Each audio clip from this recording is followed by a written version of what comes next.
And a very good afternoon as we start right there at the 12:01 mark. Welcome to another live edition streaming of Uniquely Lutheran. I am Al Ernst. This is Pastor Jeff Gross, the pastor of New Life Lutheran Church, hopefully soon to be called of Sarasota or Incorporated. That is an inside joke, as we had to try to make a provision over what our formal title was going to be. And we had an AKA in there. I like that we could have called ourselves something as an AKA. Oh yeah, AKAs. Yeah, there's even a corporate name or run under the name of and come up like. Wow. Yeah, and I don't remember the acronym, but yeah, their businesses have business title, then they have their commercial title, and da da da da da da da. Unbelievable. Yeah. I mean, what little all folks we were trying to do was make the search engine easier for you to get to these shows.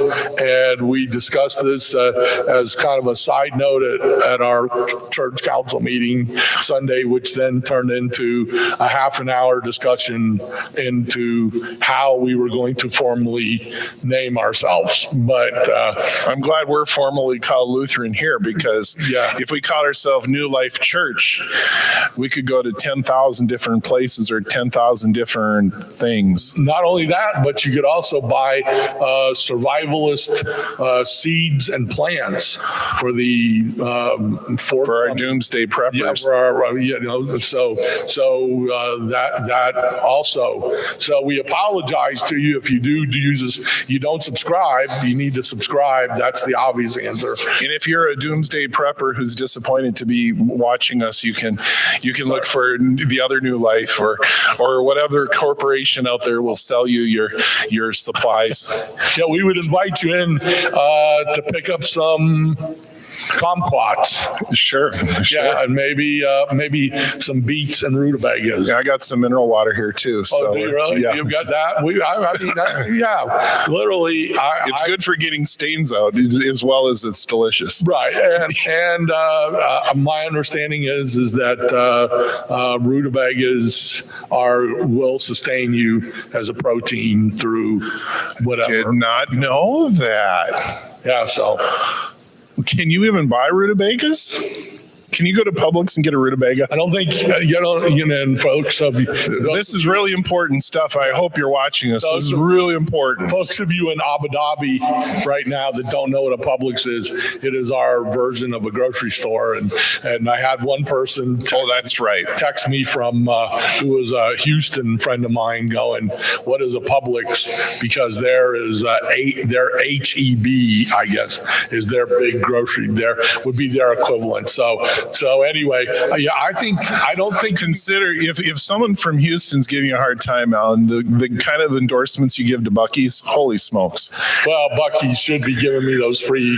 And by the way, that brisket, unbelievable. What? Yep. Unbelievable. I will drive to Daytona Beach only for that sandwich. Yep. I tried to explain that to people as we go along. And as we talk here, I leave in the next 2 hours to go on the road, and I will be passing by not one, not two, but 3 Buc-ee's in my little loop up through the Carolinas over to Georgia and back south through where we are located in Sarasota, Florida. And for those of you who don't know, I'm a pastor, but Al's a professional comedian. He's also an incredible theologian. And so he serves the Lord by making people laugh. And I'll tell you what, it's good to have him around here. It's kind of hard to be in a bad mood when Al's around. Which is kind of an interesting thing for what our theme and topic will be today. But before we do that, since we were negated and forgetful last week where we prayed at the end of our show, I think we should start this with a little prayer. Absolutely. Yeah, that's a good place to start. Great God, as we come to to you this day and this beautiful day that the Lord has made, wherever we may be. We thank you for giving us that gift of being able to watch on our computer screens this broadcast, the gift of being able to hear God's word, and that it may enter into our lives and change us and make us better people and better neighbors and better friends. And we thank you for Al in his ministry abroad as a comedian who also lives out his faith publicly. And we're so grateful for the chance to be here. In Jesus' holy and precious name, amen. Amen. Kind of interesting, and I appreciate the special prayer as well as if you didn't know, we have two other shows, and why don't you're involved in both of those? What are our two shows on? What I say when it comes to what we're doing here, Sprouts, and the nice thing, and it's technically spelled with a little letter S, not a capital S, because the Sprouts little, it's diminutive. But Sprouts, that's our trademark, is a devotion. It's a devotion where I read to you scripture, reflect upon what the scripture says, and hopefully make it applicable to your life. And then what we do, which is an actual Bible study, is Vine Time. Well, we really want you to come in person for that, but we also understand that not everybody can. So on Fridays at 1 o'clock, you will be able to catch up with our Wednesday evening and Thursday afternoon Bible studies and join us as we read Paul's letter to the Ephesians. And that has been a really great to work with. I mean, I liken it like this, Al. Ephesians is like a deep dish Chicago pizza. You know, you bring this tiny little pizza on a table and it's about this big, and you're like, you've got to be kidding. And somebody gives you a piece and you eat a piece and you're like, oh man, I don't even know if I can make it to the car now. You know, that's how rich and thick and substantial that book is. More like a pie. More like a pie. It's a pie. It's a pie. Well, that sounds wonderful. And now I want to eat a piece of pizza. Yeah, right. There you go. And that sounds wonderful. And I had the privilege of listening to the pre-tape for a couple of these things, which is very interesting in that I wanted to bring out a special topic this week, which, I want to make it as lighthearted because I don't want it to get too deep and or serious as far as you not getting where we want to go with this. But also, we always told you we would bring our personal week into some of these topics. And first would say to you that we had, of course, hoped that we would be in our new location by this point, and apologize for any sound and or lighting issues, but that is one of the other words that I hate always being said is that is being efforted. And hopefully I literally have never heard that. Oh, now I'm going to overuse that word. I hear that in entertainment all the time. We're efforting it, and wow. What that basically means is, shut up. This probably isn't going to happen, and I know this will happen for us.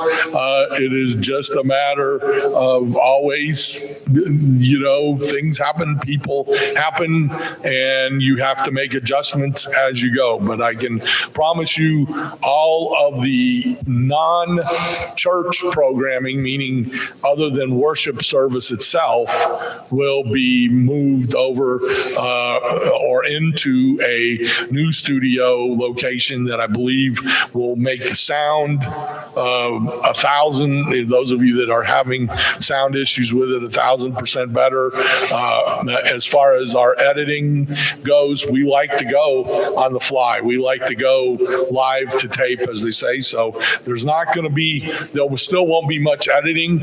Maybe we can add some music and things like that. And we're also efforting the idea of bringing on a position in the church that helps us with our Sunday morning broadcast, which is obviously the most important of all of these things we do, is to get you the actual worship service. And I know,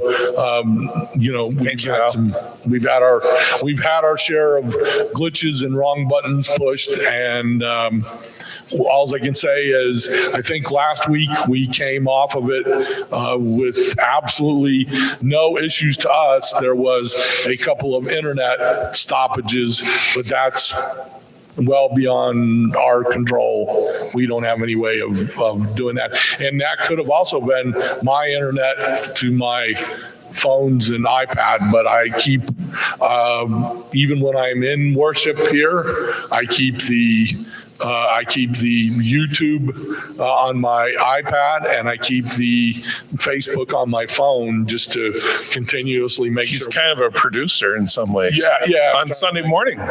So that's where we're at. Anyway, that all being stepped aside, I wanted to ask Jeff, who is, always great with the compliments, but I, feel he has a way of explaining his gift of history and of understanding. I'm trying not to geek out on you about calendars and stuff like that, but go ahead. I had my geek moment last week when you're like, "Yay, I get to talk about calendars," but go ahead. That's okay.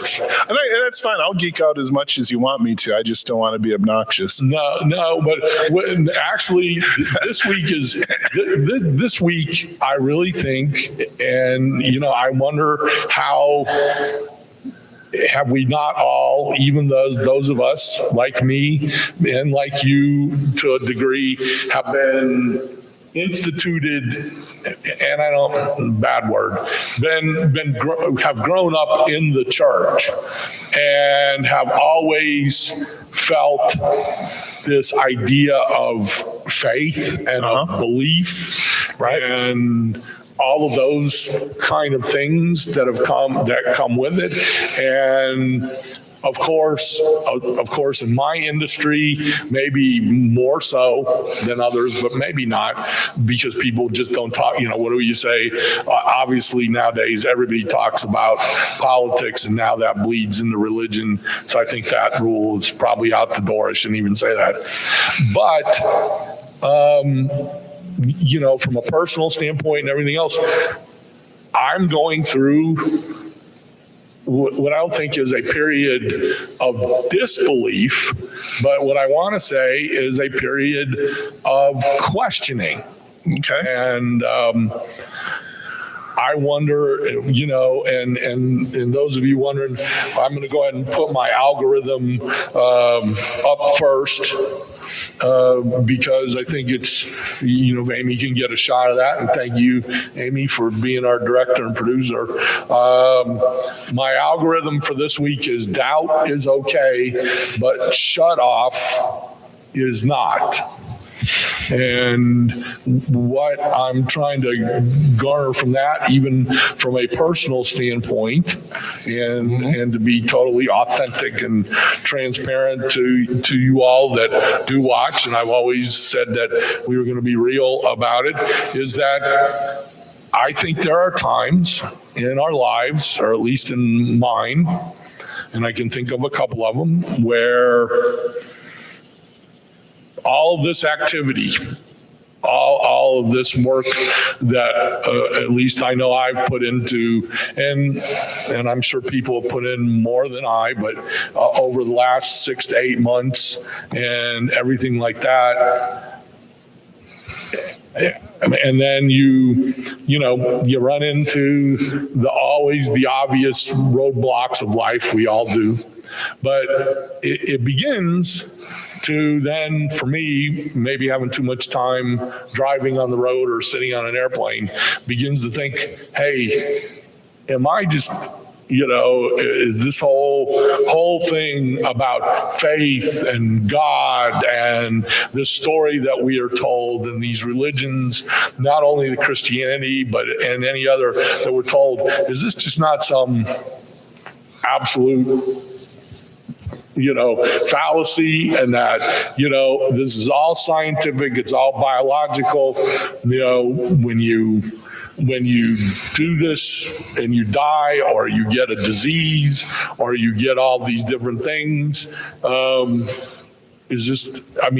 we just spinning our wheels, just hoping that there's something else out there that has some kind of control that does it? And so therefore the best word that comes to my mind is doubt. Okay.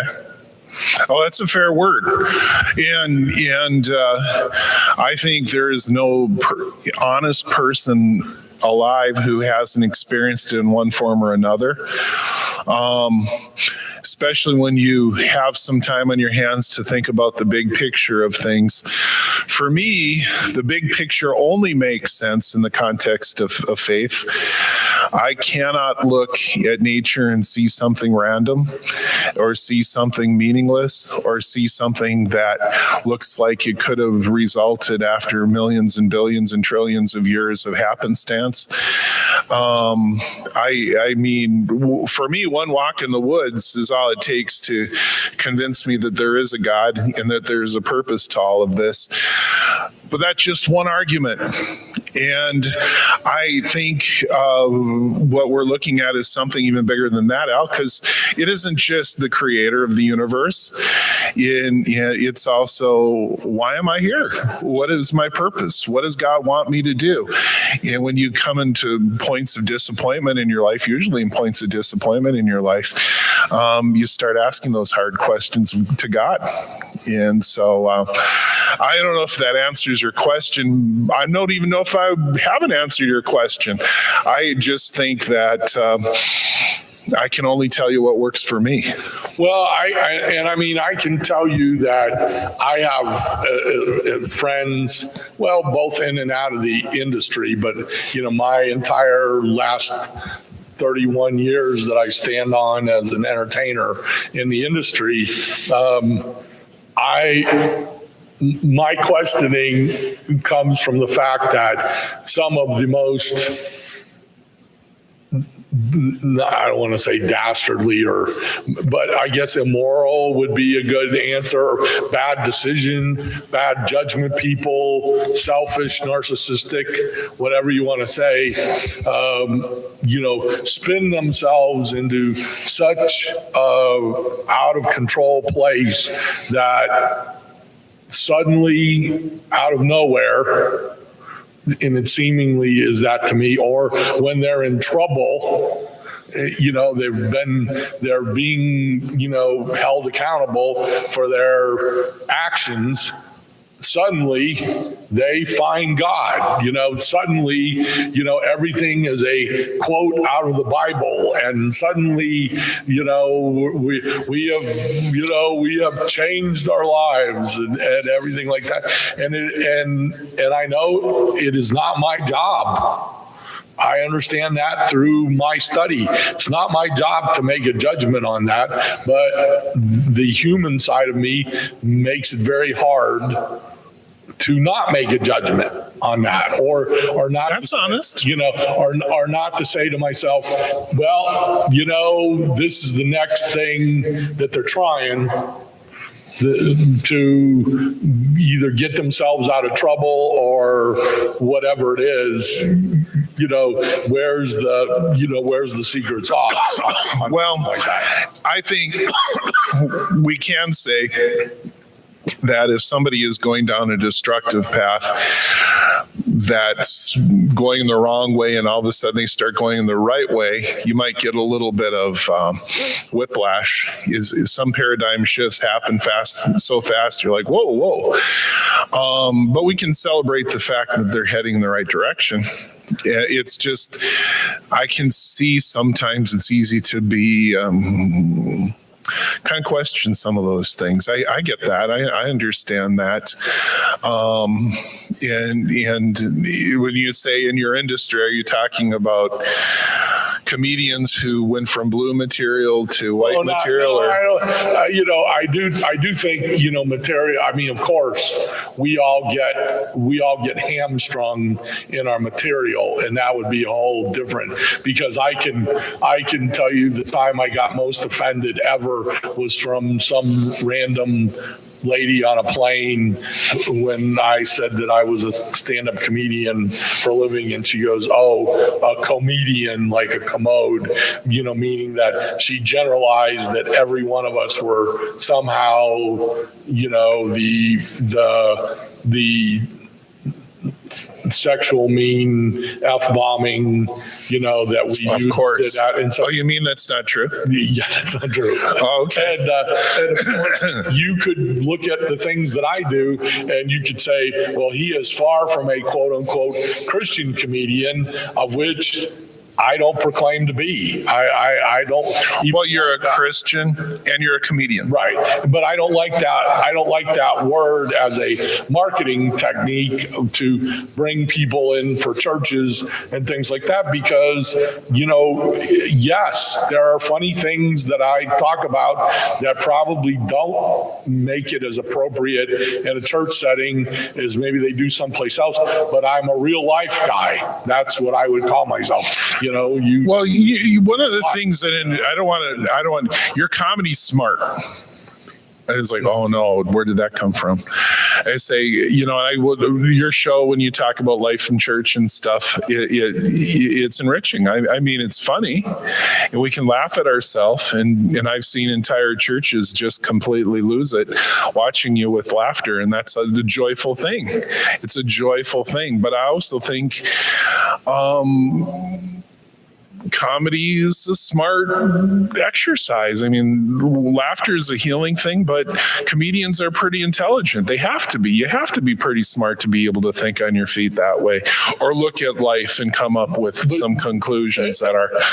Of course, but then I guess to pull us out of the rabbit hole and bring us back to this whole idea of doubt. And the reason I say that is because I go to the fact that, have I made good judgment calls every single time along the way? Absolutely not. Have I made many mistakes, or even, would tell you outright, try to figure out a way out of some hole I dug myself into, whether it's business or whatever? Of course, I have done all of those things. But I would say in the comparison mode, I'm good. I mean, I'm at least in the middle category of people like that. And then I see these people to me that I know for a fact, that I have personal relationships with, that have gone, and they're the ones, they're the ones that seemingly are making the money, getting the recognition, getting the butts in the seats, blah, blah, blah. But even in addition to that, then a guy like me who then fights again for things, especially through our COVID situation, where we kept saying, well, if we give of ourselves and we donate and we, it's going to make us feel better, and that's going to create good karma and all those things. And you get all piped up for good karma, and seemingly you're just let down. That something. Well, full disclosure, I'm not really the biggest karma person, but that's okay. I mean, it's not necessarily in my vocabulary, but to understand, colloquially, right? I mean, what goes around comes around. We can totally relate to that. Many times where you said, we needed not to be such a insular absolutely church, and we needed to, even in the time. Well, I'm just saying, yeah, colloquially karma, great, but you're not going to be reborn as a bug. No, or reborn I as guess as a literal historian, you take right. the word completely differently. Yeah, it's a little more Hindu. Yeah. But no, that's right. You're right.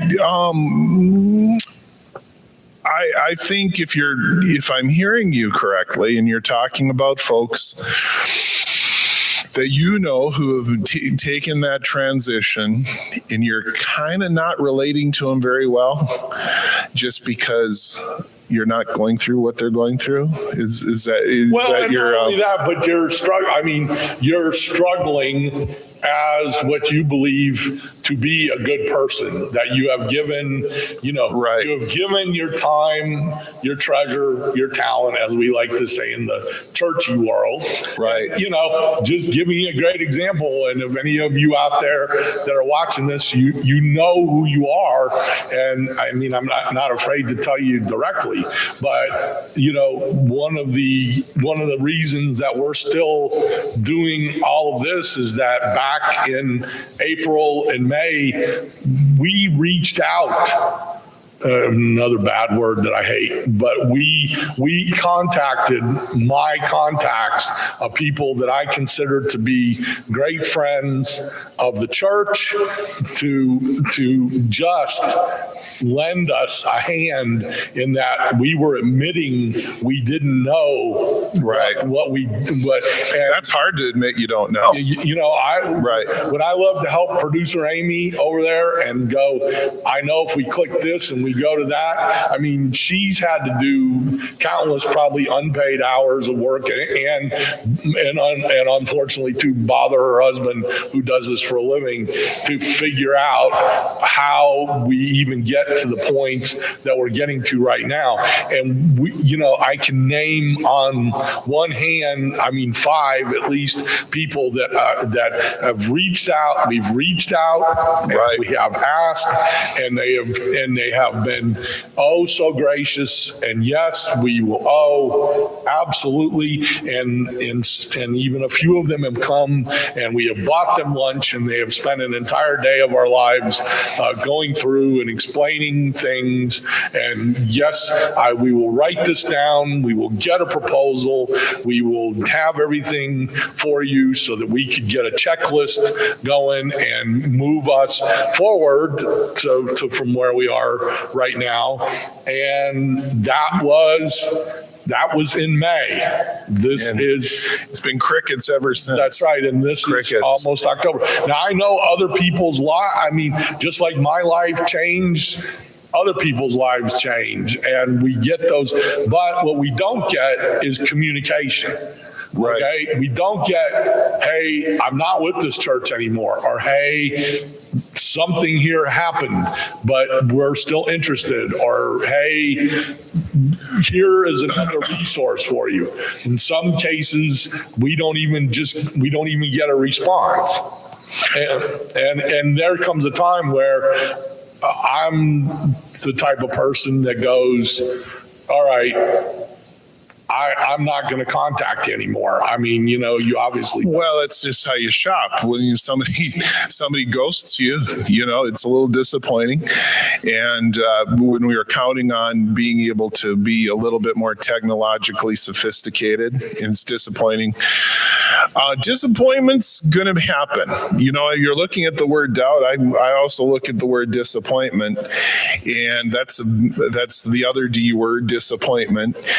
And when you're disappointed and you're coming across the humanity of other Christians, sometimes that really affects you. It does, and it also it affects me in the respect of that. You are a momentum builder. Like from my career, obviously. I expected at this point, and that's the bad thing about expectations, I expected the fact that I would be and I was being booked. I was, we were able to get, kind of my mind in order for not only doing what I love, which is shows, but doing them in a way that would then pay the bills and that you aren't struggling and hoping for something to happen. And within, a 2-week time span, you get 6 shows that were, supposed to go and supposed to be what you needed them to be, just go away. And so, the reason I put this word shut off on there is because I see myself shutting off, and I don't want to shut off. Right. I don't want to click the button because I think that's the worst part, but I do, somehow have doubts, and that's just authentic. One of the neat things a very smart person told me a long time ago is that we tend to get really defensive with our relationship with God. And you can say, God, I'm just genuinely disappointed in you right now. That is a very honest statement of faith. And a person who's angry or disappointed with God has relationship with God. That's a relation. That's the opposite of being shut off. They're still turned on, and I've seen a lot of people come out of that disappointment into some pretty profound and wonderful faith. But to say you're not going to be disappointed is that's a tall order. That's a real tall order for anybody, especially God, or even God, I should say, not especially God, but even us. It's tall, but for God, it's not. He can handle it. He can handle it. He's a big boy. I know. He can handle it. As we all are too, or supposed to be, and I am as well. But one of the things I wanted this show to be was, uniquely Lutheran, but also authentically ourselves. And I guess if we said shut off, I would tell you that we would not be, or at least Jeff would be doing this on his own today. And so, this is where I came to. I mean, there is a belief to continue the hard work and to do the things and to still have doubt, but not to shut off. Don't click that switch. Don't pull that battery. As I like to say, I always just say, we just pulled the batteries out of the back of the unit and it went down. So with that, I'm sorry that it didn't become much more of a high-end funny. I promise we will get back to that in the future, but there we are. We don't know. Now, I will be gone for the next few days, so I'm not necessarily sure we'll be in our new location, but we will be moving in that direction. What was that word you introduced to us? We're purposeful. We're efforting. We're efforting. We're efforting, my friends. We're efforting. We are definitely efforting. So with that, I will say thank you very much, Pastor Jeff, as he continues to earn his big money as the lead man, the leadership at New Life Lutheran Church in Sarasota, Florida. That's right. And because he has the gift to be able to help us all understand. And I am Al Ernst on behalf of producer Amy. I would tell you, we will definitely see you in some form or fashion next week on Uniquely Lutheran.